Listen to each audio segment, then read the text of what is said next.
பயன்படுத்தி ஆன்லைன் மூலம் cinema ticket வாங்கியுள்ளார். அடுத்த சில மணி நேரங்களில் இவரது வங்கி கணக்கில் இருந்து 2 லட்சம் ரூபாய் கழிக்கப்பட்டதாக செல்போனில் தகவல் வந்துள்ளது.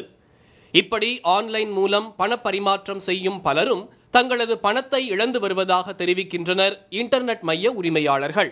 பிரபலமான வங்கியிலிருந்து வர மாதிரியான சில விளம்பரங்களோட மெயில் வரும். இந்த மெயில் வந்துட்டு நம்ம கிளிக் பண்ணி உள்ளார போகிறோன்னு வச்சுக்கோங்களேன், அதுக்கான அங்கே ஒரு லிங்க் இருக்கும். அங்கே பாஸ்வேர்ட் சேஞ்ச் பண்ணுங்கள், அல்லது வந்து உங்களுக்கு புதுசாக லோன் தரும், இது மாதிரி ஏதோ ஒரு கவர்ச்சிகரமான விஷயங்களோட வரும். பாஸ்வேர்ட் சேஞ்ச் பண்ணுங்கன்னு நீங்கள் பாஸ்வேர்டு கொடுத்தீங்கன்னா அந்த ஃப்ராடு கம்பெனி ஃப்ராட் ஆளுங்க என்ன பண்ணால் அந்த பாஸ்வேர்டு எடுத்துருவாங்க. உங்களோட பாஸ்வேர்டு, அக்கௌண்ட் நம்பர் எல்லாம் எடுத்துருவாங்க, பின் நம்பர் எல்லாத்தையும் எடுத்துருவாங்க. ஸோ இதை வச்சு நம்மளோட அக்கௌண்ட் எல்லாம் அவங்க அக்சஸ் பண்ணி நம்மளோட டிரான்சாக்ஷன் பேங்க்கில் இருக்கிற பணம் அதெல்லாம் வந்து டிரான்சாக்ஷன் பண்ண முடியும். கண்ட இணையதளங்களிலும் வங்கி கணக்கு சம்பந்தமான விவரங்களை பதிவு செய்வது ஆபத்தை விலை கொடுத்து வாங்குவதற்கு சமம் என்கின்றனர் கணிப்பொறி குற்ற வல்லுநர்கள்.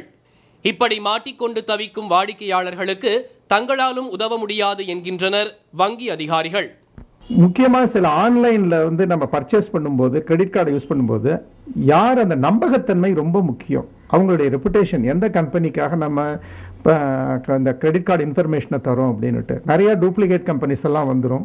அவங்க என்ன பண்ணுவாங்கன்னா ஆன்லைன் பையிங் கொடுக்கறதாக நினச்சிட்டு நம்மக்கிட்ட இருக்கிற இன்ஃபர்மேஷன்ஸ் எல்லாம் வாங்கி அதை மிஸ்யூஸ் பண்ணக்கூடிய வாய்ப்புகள் பின்னால் இருக்கும்.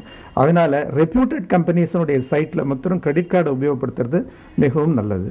ஒரு பப்ளிக் பிளேஸ்லேருந்து ஒரு பேங்கிங், இன்டர்நெட் பேங்கிங் பண்ணுறோம், இல்லை ஒரு ப்ரௌசிங் சென்டரில் சைபர் கஃபேலேருந்து செய்கிறோம்னாக்கா உங்கள் யூசர் நேமை நீங்கள் அடிக்கும் பொழுது அதை யாரும் பார்க்கவில்லையா என்பதை உறுதி செய்து கொள்ளுங்கள். உங்கள் பின் நம்பரை அடிக்கும் பொழுது முக்கியமாக அதை யாரும் கவனிக்கவில்லையா என்பதை கண்டிப்பாக உறுதி செய்து கொள்ளுங்கள்.